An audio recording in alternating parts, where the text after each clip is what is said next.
Dans cette vidéo, je vais te montrer précisément comment investir dans les actions à dividendes pour recevoir tes premiers dividendes en bourse. Alors je vais tout te montrer pas à pas toutes les étapes que tu dois suivre de ton inscription chez un courtier à la réception de ton premier dividende. Alors le but de cette vidéo, c'est de te partager tous les détails pratiques du processus pour commencer à générer des dividendes et ce, dès maintenant. Alors on va voir ensemble l'envers du décor d'un portefeuille et ce, directement sur mon écran et je vais même investir devant toi. C'est vraiment une vidéo, littéralement un guide que j'aurais aimé avoir quand j'ai démarré parce qu'elle m'aurait permis d'avancer beaucoup plus vite et de recevoir bien plus de dividendes. Salut les amis, c'est William et la première étape du processus pour toucher des dividendes et avant même d'investir, c'est déjà d'ouvrir un compte chez un broker. Pour pouvoir investir sur les marchés financiers, il vous faut un intermédiaire qui va vous permettre de faire des opérations en bourse. Alors on appelle ça aussi un courtier.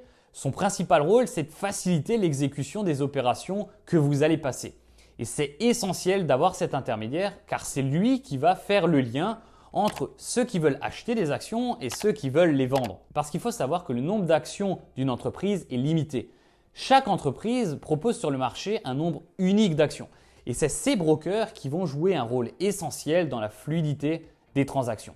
Alors il y en a plein sur le marché, Boursorama, les banques traditionnelles, Interactive Brokers et plein d'autres. J'utilise personnellement Trade Republic depuis que j'ai démarré l'investissement en bourse. Et ce que j'aime beaucoup dans ce courtier, et c'est pourquoi je me suis tourné vers lui quand j'ai démarré, c'est tout simplement sa facilité de prise en main. Quand tu démarres, tu veux un outil facile à utiliser parce que sinon, s'il est trop complexe, tu ne l'utiliseras pas et tu n'investiras pas. En l'occurrence, pour Trade Republic, son interface est très facile d'utilisation et très épurée.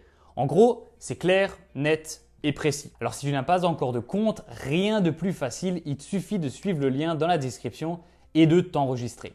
Alors si tu te poses la question, ce n'est pas une vidéo sponsorisée, mais c'est un lien d'affiliation. Ça te dérange absolument en rien, mais moi ça me permet de toucher une petite commission pour continuer à te proposer des vidéos toujours plus qualitative. Alors étape numéro 2, choisir dans quelles actions à dividendes investir. Alors est-ce que tu savais qu'il y avait plusieurs dizaines de milliers d'entreprises qui se négocient en bourse dans le monde? Et là, tu peux te retrouver un petit peu perdu dans tout ce dédale d'entreprises. Alors ce que tu dois faire en premier, c'est déjà de savoir tout simplement si l'entreprise en question est une entreprise qui verse des dividendes à ses actionnaires. Et pour savoir ça, tu peux regarder par exemple son historique de versement en dividendes.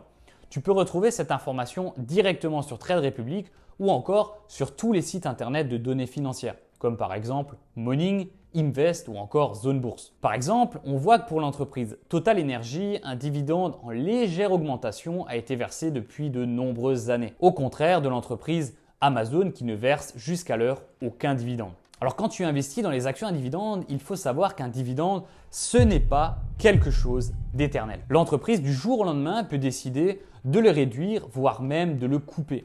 Et la principale raison qui peut expliquer ça, c'est principalement des difficultés économiques. Et ça se comprend. L'entreprise va préférer utiliser ses bénéfices pour pallier à la baisse du chiffre d'affaires que de les donner aux actionnaires. Mais comme on a pu le voir durant le Covid pour certaines entreprises. Mais en tant qu'investisseur dans les actions à dividendes, tu serais doublement pénalisé. Déjà, premièrement, par les difficultés économiques qui pourraient entraîner une chute de la valeur de revente de tes actions, mais aussi la réduction, voire la coupure du versement du dividende. Et c'est ce qui m'est personnellement arrivé sur quelques lignes de mon portefeuille quand j'ai démarré. Et donc, d'où l'importance de bien se former quand tu démarres. Et pour pallier à ça, tu peux par exemple investir dans les actions considérées de grande qualité, comme par exemple les blue chips. Ce sont des actions avec de très bons fondamentaux financiers, bien implantés sur le marché et opérant comme des leaders. Généralement, ces blue chips versent un dividende et même en augmentation depuis de nombreuses années. Un peu plus tard dans la vidéo, je te donnerai une liste de ce que je pense être de bonnes actions à dividendes dans lesquelles investir pour toucher ses premiers dividendes.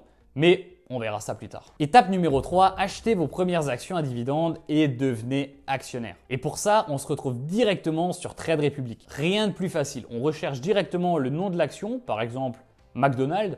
On y retrouve son prix, son historique de cours, un descriptif avec quelques données financières, une recommandation basée sur l'avis des analystes, l'historique du dividende sur les 5 dernières années et quelques événements passés et à venir. Alors, ce que je te propose, c'est qu'on regarde les deux façons d'utiliser Trade Republic pour investir. Alors, la première, c'est d'investir grâce aux différents types d'ordres que le courtier propose. On en compte 4. Alors, l'achat avec un montant défini, l'achat d'actions entières au prix actuel du marché, l'achat de titres en limite basse et la même chose en limite haute. Alors, le montant des frais pour ce type d'ordre est de 1 euro par transaction, soit beaucoup moins cher que les courtiers traditionnels. Et la deuxième façon, c'est d'utiliser les plans d'épargne programmés. Alors, chez Trade Republic, ce que tu peux faire, c'est tout simplement de décider d'investir, par exemple, chaque semaine ou chaque mois, 10 euros sur cette action et ce sans aucun frais. Tu vas donc pouvoir investir à ton rythme selon ton effort d'épargne en lissant tes points d'entrée sur le temps.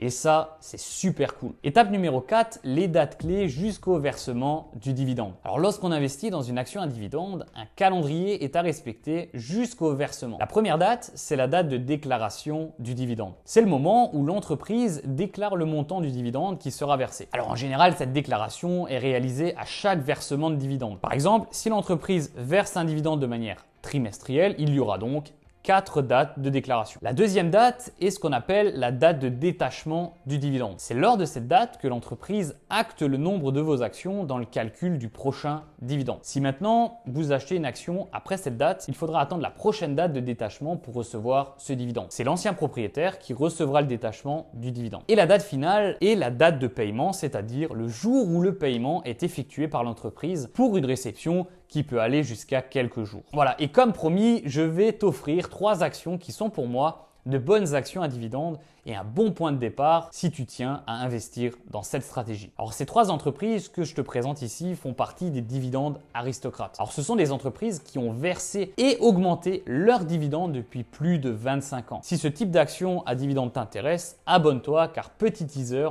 la prochaine vidéo sera sur ce sujet. Alors j'espère que cette vidéo t'aura plu et que tu en ressors grandi. N'hésite pas à me dire en commentaire ce que tu en as pensé ou si tu as encore des questions. En attendant, je te dis à très bientôt et surtout, prends soin de toi. Allez, ciao!